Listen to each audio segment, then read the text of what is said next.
Alhamdulillah alladzi arsala rasulahu bil huda wa dinil haq liyudhhirahu 'ala dini kullih wa kafa billahi syahida wa asyhadu an la ilaha illallah wahdahu la syarikalah wa asyhadu anna muhammadan abduhu wa rasuluh. Allahumma shalli ala Muhammad wa ala alihi wa sahbihi wa man tabi'ahum bi ihsani ila yaumil qiyamah, amma ba'd. Ma'asyiral muslimin rahimakumullah. Kita akan melanjutkan kajian kita pada tema Fiqhul Imarah, fikih kepemimpinan. Pada pembahasan yang lalu kita baru bahas tentang pengangkatan Khulafaur Rasyidin, yaitu para khalifah-khalifah setelah Rasulullah SAW, yang pada intinya semua pengangkatan Khulafaur Rasyidin itu didasari oleh musyawarah dari kaum muslimin. Dan ini sesuai dengan apa yang dikatakan Umar bin Khattab, fa in ajila bi amrun fal khilafatu sura baina haula'i sittati alladzina tuwfiya Rasulullah sallallahu alaihi wasallam wa huwa anhu radin. Kata Umar di dalam hadis yang diriwayatkan oleh Muslim.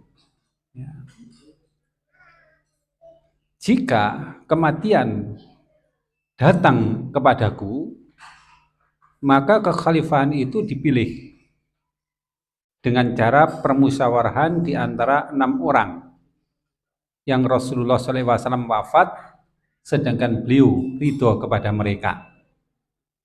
Jadi ini tentu bukan musyawarah dari seluruh kaum muslimin, tapi sebagian dari kaum muslimin yang itu dianggap mencukupi untuk menjadi wakil dari kaum muslimin secara keseluruhan. Dan yang terjadi pada masa Abu Bakar, kemudian yang lain-lain pun juga demikian.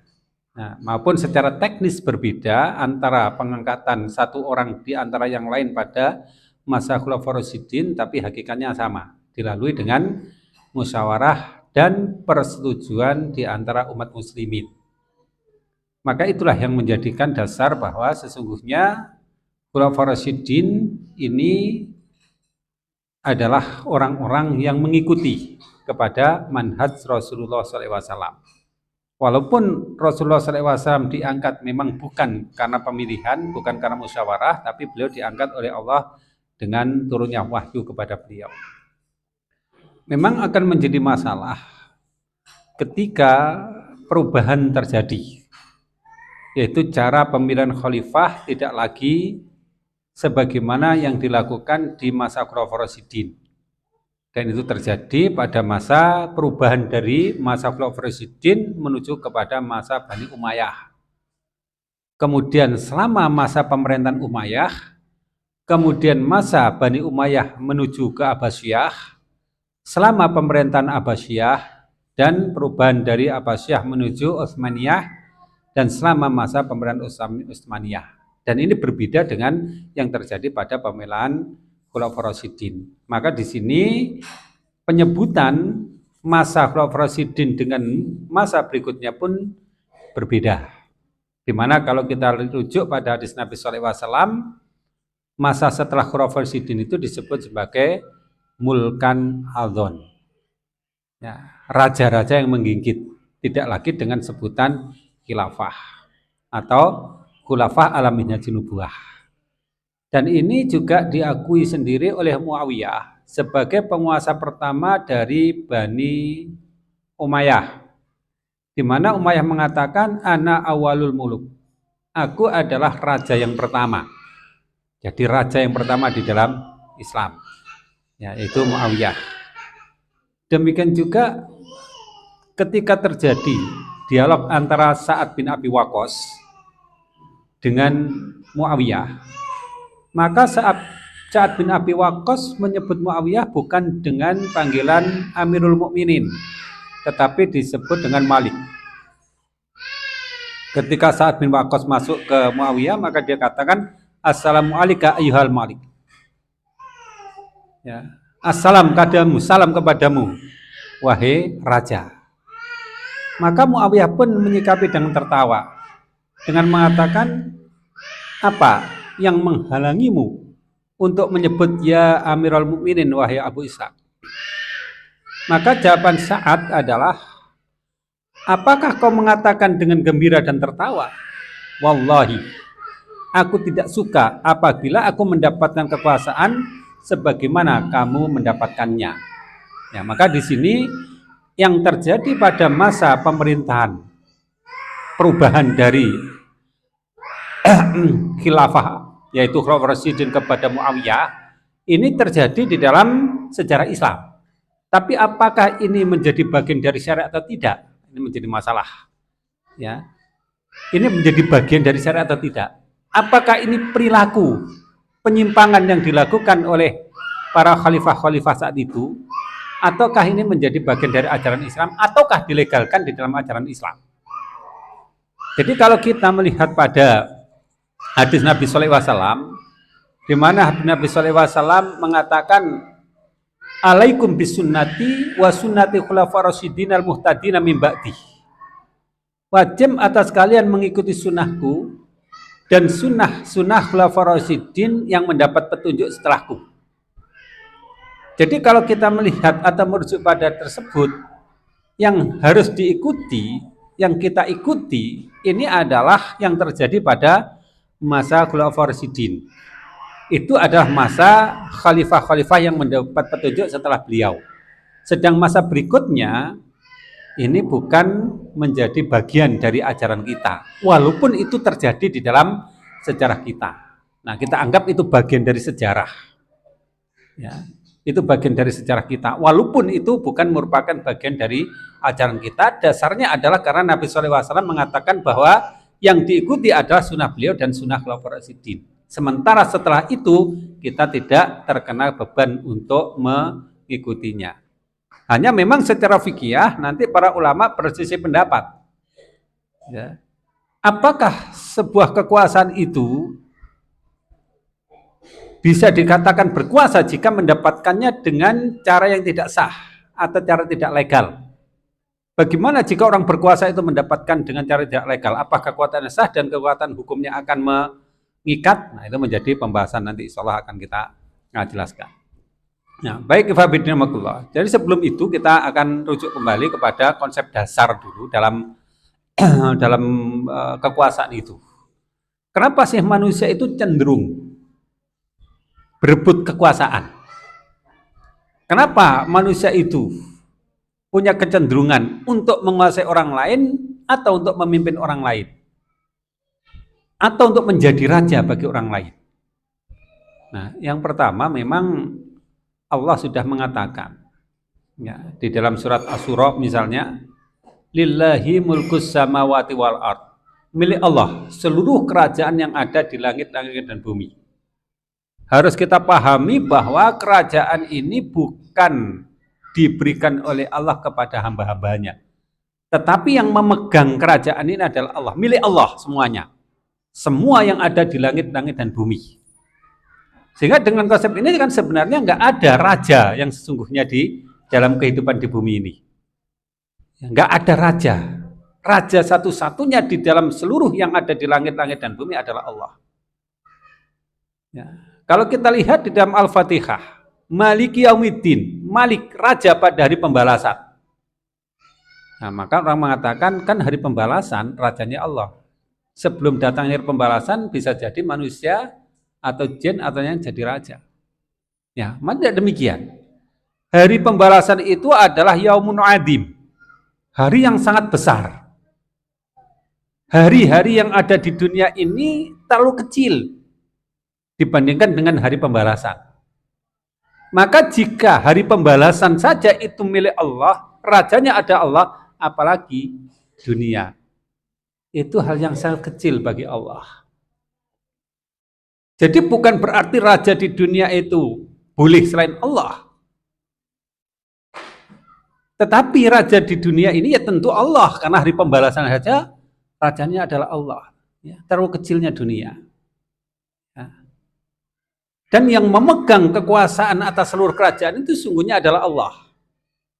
Seperti yang disebutkan di dalam surat Al-Mulk, Tabarakalladzi biyadihil mulk wa huwa ala kulli syai'in qadir.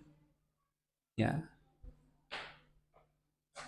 Maha berkah, dia yang di tangannya segala kerajaan. Jadi Allah menyatakan bahwa segala kerajaan ada di tangannya. Bukan ada pada makhluk, baik manusia, malaikat atau jin. Semua kerajaan ada di tangan Allah. Ya. Dan yang menjadi raja, satu-satunya dari seluruh kerajaan-kerajaan yang ada, itu adalah Allah sendiri. Dalam Ali Imran disebutkan, Qulillahumma malikal mulki. Katakanlah, ya Allah, raja dari seluruh kerajaan. Raja dari semua kerajaan. Raja dari segala kerajaan. Hanyalah Allah. Tidak ada raja lain di seluruh langit-langit dan bumi, di seluruh kerajaan malaikat, kerajaan jin maupun kerajaan manusia. Raja satu-satunya pada seluruh kerajaan adalah Allah. Dan ini mestinya membuat manusia sadar bahwa tidaklah manusia itu mempunyai hak atas kerajaan-kerajaan, termasuk di antara kerajaan yang ada pada diri manusia. Mungkin kita berpendapat bahwa kenyataan raja-raja pada kehidupan manusia ada, mulai dari zaman dulu hingga saat ini. Bahkan di antara manusia yang disebutkan oleh Allah sebagai raja ada. Nanti akan disebutkan. Namrud disebut sebagai raja, kemudian Daud ya, juga disebut raja. Ya, Fir'aun tidak disebut raja, tapi bermakna raja juga. Ya. Ada di kalangan nabi, ada di kalangan orang-orang yang menentang dakwah nabi. Penyebutannya adalah raja. Kita ketahui bahwa raja dari seluruh kerajaan itu hanyalah Allah. Dan Allah tidak memberikan kerajaan itu kepada siapapun di antara hamba-hambanya. Tetap yang memegang kerajaan itu adalah Allah. Jadi logikanya kita nggak akan mungkin bisa merebut kerajaan itu dari Allah. Nggak mungkin kita ini mampu untuk memberontak terhadap kekuasaan Allah.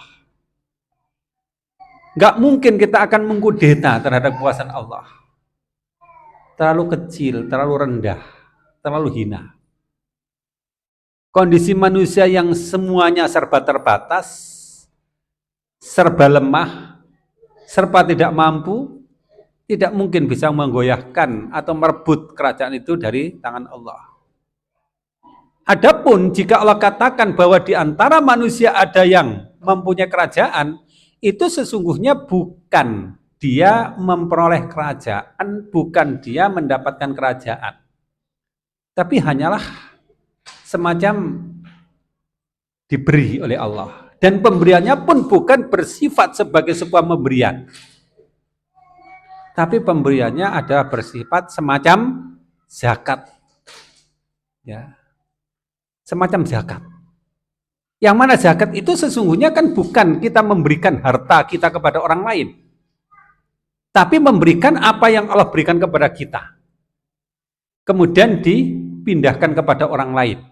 Yang sifatnya bukan bersifat pemberian, tetapi hanya sekedar memindahkan dari kita kepada orang lain.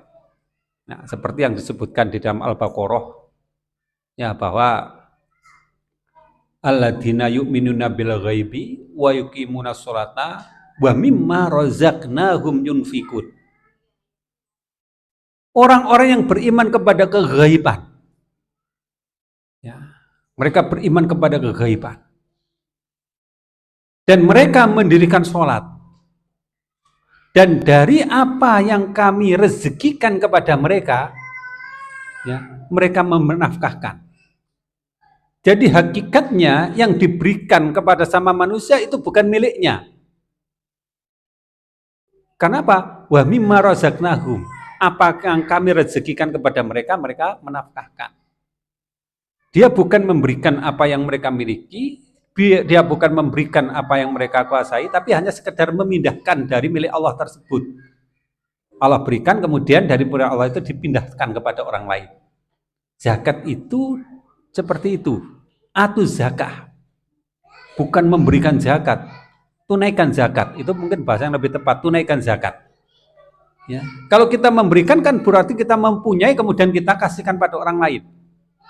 Nah, kita tunaikan sesuai yang Allah perintahkan, pindahkan kepada orang lain.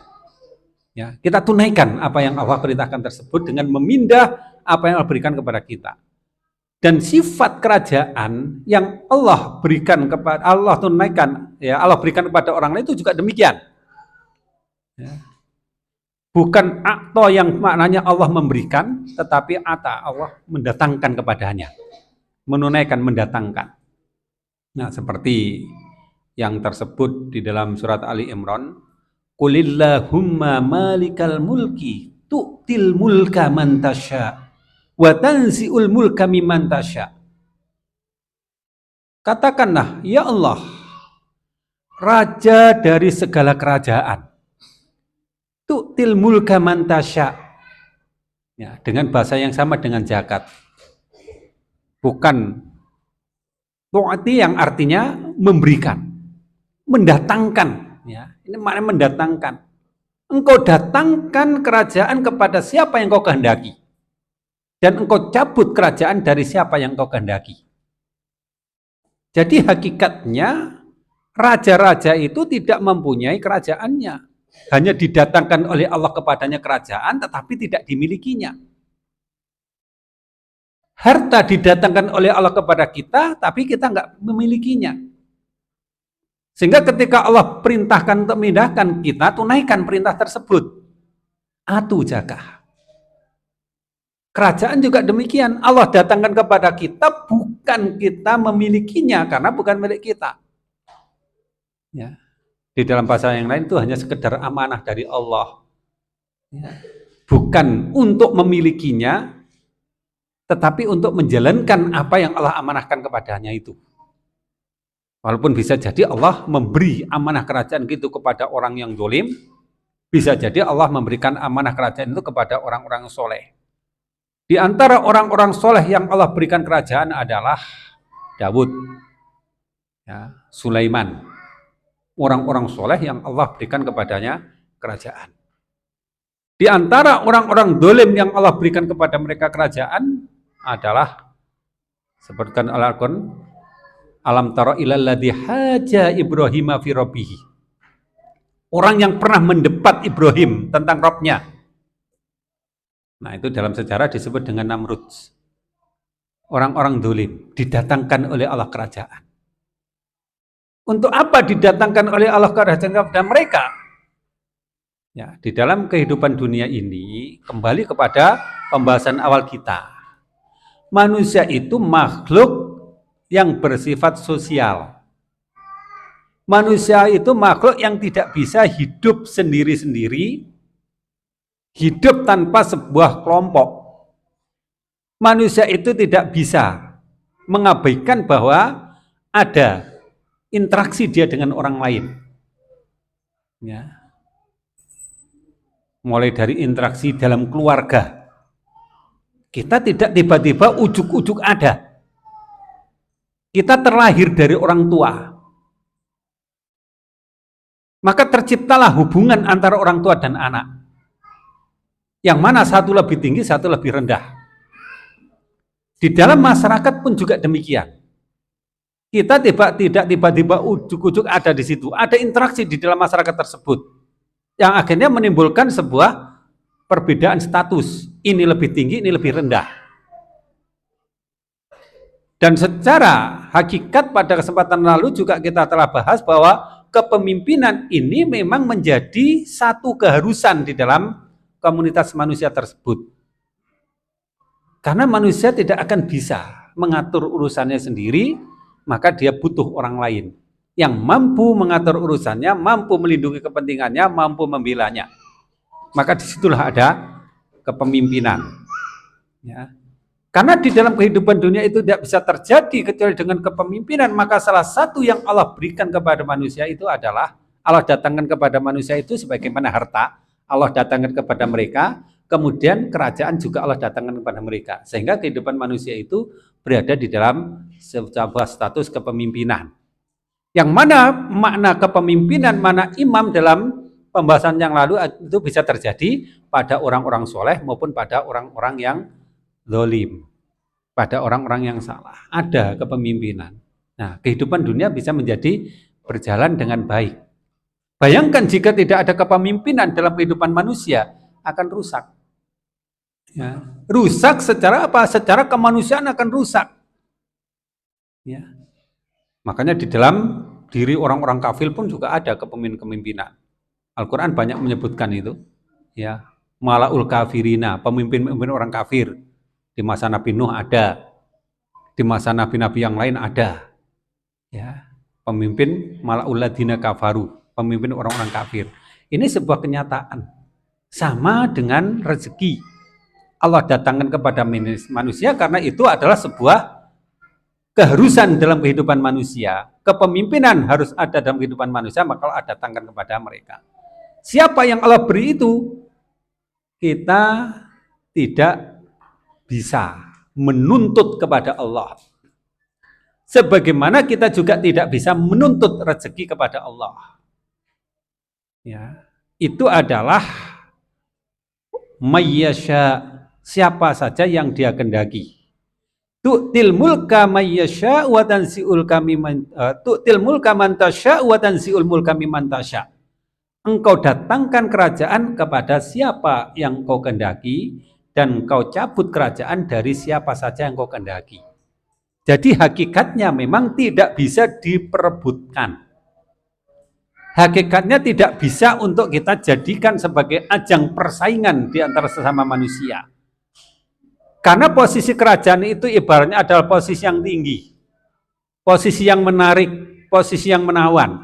Maka jika ini diperebutkan, maka pasti akan terjadi perebutan secara brutal. Akan terjadi perebutan secara pengerahan segala kekuatan dengan mungkin tidak terbatas. Dan itu yang terjadi pada kehidupan manusia jika kekuasaan itu diperebutkan. Maka kosnya akan sangat mahal.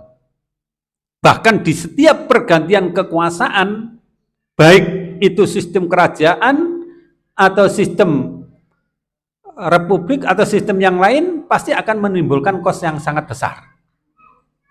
Nah, contoh di dalam sistem demokrasi, bagaimana perebutan kekuasaan tersebut harus dilakukan dengan pembiayaan yang sangat besar. Ya, kalau kita lihat biaya pemilu berapa misalnya, dengan segalanya, ya, berapa biaya yang dikeluarkan oleh masing-masing orang yang bersaing di dalam memperebutkan kekuasaan itu. Seakan-akan biaya yang tidak terbatas. Ya.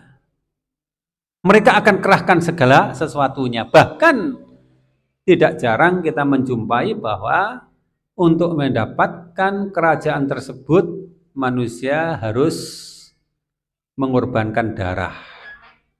Pergantian rezim, satu rezim dengan rezim yang lain disertai dengan pertumpahan darah yang sangat besar. Ya, mungkin kita masih ingat dalam sejarah Indonesia ada pergantian antara Orde Lama, Orde Baru. Ya, sejarah mencatat berapa banyak korban jiwa yang ada saat itu. Mungkin dalam rezim-rezim lain juga akan demikian. Nah, kos secara ekonomi, kos secara sosial itu sangat besar. Makanya Allah tidak menjadikan kerajaan ini sebagai sesuatu yang diperebutkan. Ya. Tidak menjadikan kerajaan ini sebagai sesuatu yang manusia bersaing untuk meraihnya. Ya.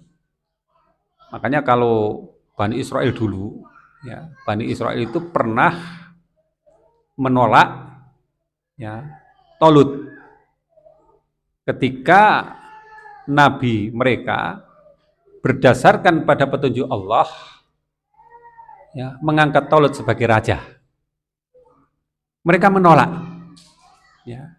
Kenapa mereka menolak? Ya. Walam yu'ta sa'ata minal mal. Alasannya Tolut tidak diberi banyak harta, tidak punya banyak harta. Ya. Jadi pertimbangan mereka, raja itu ya harus punya harta. Konsekuensinya apa? Untuk menjadi raja harus punya banyak harta. Jadi mereka tolak karena walam yu'ta sa'ata minal mal. Dia nggak punya harta.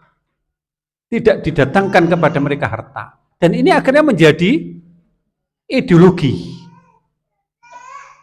ya, bagi mereka. Bahwa kerajaan memang harus diperebutkan. Harus didapatkan dengan harta. Nah, Anda bisa melihat bagaimana pemilu di semua negara demokrasi. Ya, berapa korban harta. Hanya untuk mendapatkan jabatan sebagai raja, sebagai penguasa. Berapa korban jiwa, dan banyak lagi yang lain.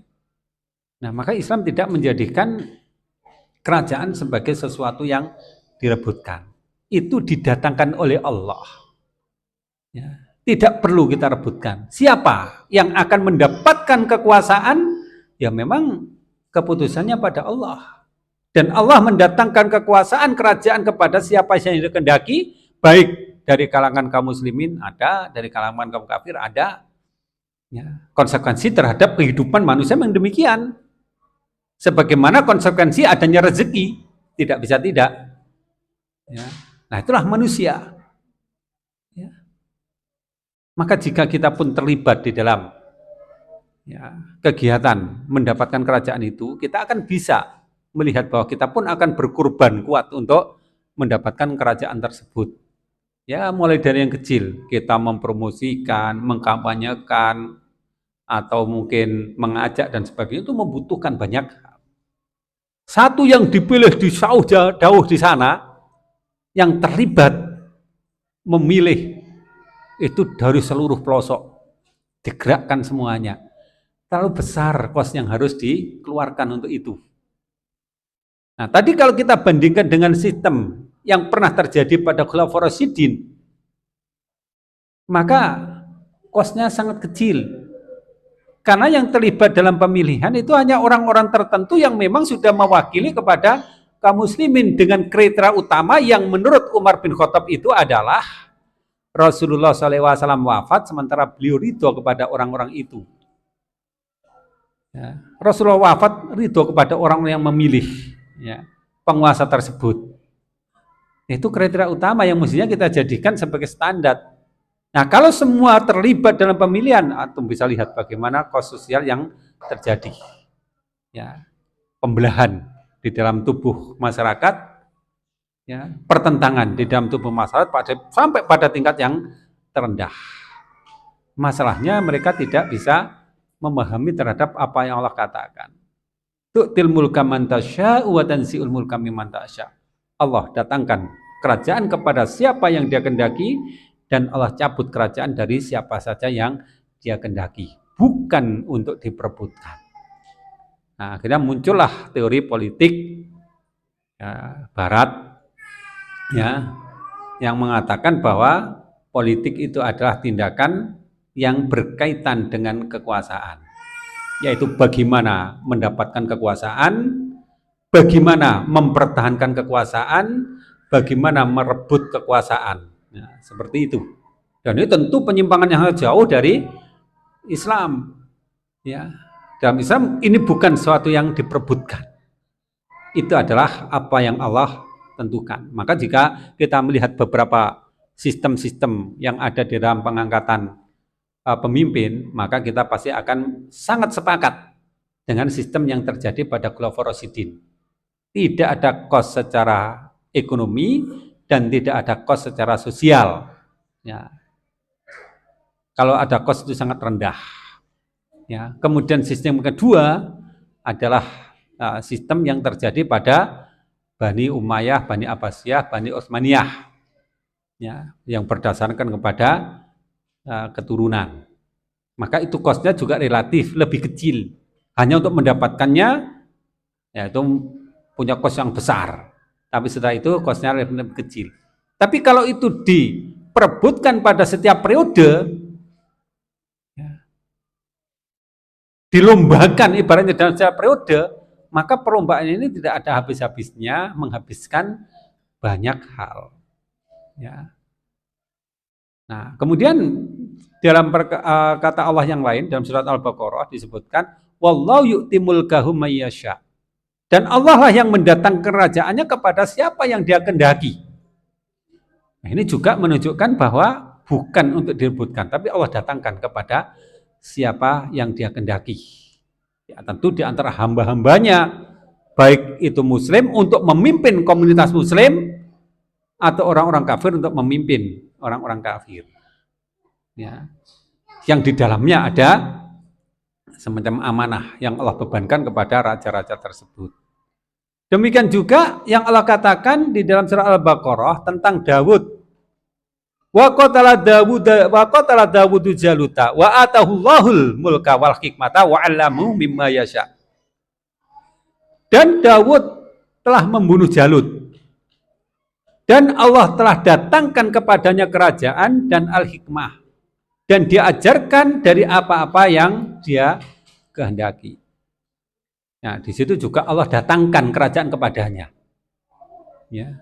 Bukan Allah memberikan sebagai hak untuk memiliki atau menguasai, tapi Allah datangkan kepadanya kerajaan. Ya. Apakah Daud mengincar kerajaan itu? Apakah Daud merebut kerajaan itu? Tidak. Tapi Allah datangkan kepadanya kerajaan. Bukan dengan upaya dia untuk mendapatkan kekuasaan atau kerajaan, tetapi Allah datangkan padanya kerajaan karena memang layak untuk mendapatkan itu.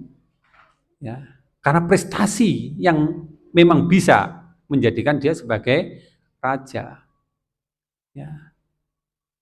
Demikian juga yang disebutkan oleh Allah tentang raja yang berdebat dengan Ibrahim. Alam tara ilallati hajja Ibrahim fi rabbi an atahullahul mulk. Tidakkah kamu melihat kepada orang yang mendebat Ibrahim tentang Robnya, bahwa Allah datangkan kepadanya kerajaan. Jadi kerajaan-kerajaan ini Allah datangkan semua dalam ayat yang kita baca tadi, baik surat Al-Baqarah, ya, surat Ali Imran, ya, itu menunjukkan bahwa Allah mendatangkan kerajaan itu, ya, kepada orang dolim, ya, seperti orang mendebat Ibrahim itu, bahasanya juga an atahullahu, Allah datangkan kepadanya kerajaan. Nah, maka jika kita pahami ini akibatullah, jadi kerajaan, kekuasaan itu bukan sesuatu yang diperebutkan. Maka hati-hatilah kita dengan isu-isu yang bersifat kekuasaan. Ya. Karena itu akan menjebak kepada kita untuk terlibat di dalam perlombaan, pertandingan untuk mendapatkan kerajaan itu, dan itu kita akan buta mata tentang berapa besar kos yang harus dikeluarkan. Entah itu kos secara ekonomi, ya, berupa harta benda, kos secara sosial atau yang lain-lain. Nah, memang Islam tidak berkuasa jika Islam tidak memperebutkan kekuasaan. Ya, tadi kita sebutkan tidak ada ajaran dalam kita itu untuk merebutkan kekuasaan, untuk mendapatkan kekuasaan. Itu semata-mata Allah datangkan kepadanya kepada siapa yang dia kehendaki. Dan jika dia memang layak, maka Allah akan berikan kepadanya. Nah, kenapa saat ini umat Islam misalnya tidak punya kekuasaan, tidak punya kepemimpinan? Ya, kondisinya memang belum layak untuk mendapatkan itu. Kondisinya memang belum bisa untuk mendapatkan itu. Sedang orang kafir memang punya kelayakan untuk dapat itu, maka Allah datangkan kepadanya. Sehingga yang harus kita upayakan terhadap kepemimpinan ini adalah kelayakan kita dulu, bukan memperebutkan atau bukan, ya, ingin meraih dari orang yang lain. Antum bisa bayangkan bagaimana korban yang akan terjadi, biaya yang akan terjadi jika kita semua berlomba-lomba untuk itu. Bahkan sebelum terjadinya perlombaan itu, sebelum terjadinya, ya, peristiwa itu, yang sudah punya kerajaan itu loh, sudah berusaha untuk mematikan bibit-bibit yang dianggap membahayakan kepada kerajaannya. Yang di zaman dulu disebut dengan siapa? Fir'aun. Bagaimana reaksi Fir'aun ketika dia tahu bahwa ada seorang yang akan merobohkan kekuasaannya? Apa reaksi Fir'aun ketika dia merasa bahwa ada satu kekuatan yang akan menghabisinya? Maka dia gelap mata. Bayi yang baru lahir pun dibunuh karena dia berpotensi untuk menggulingkan kerajaannya. Itu catatan yang disebutkan Al-Quran demikian.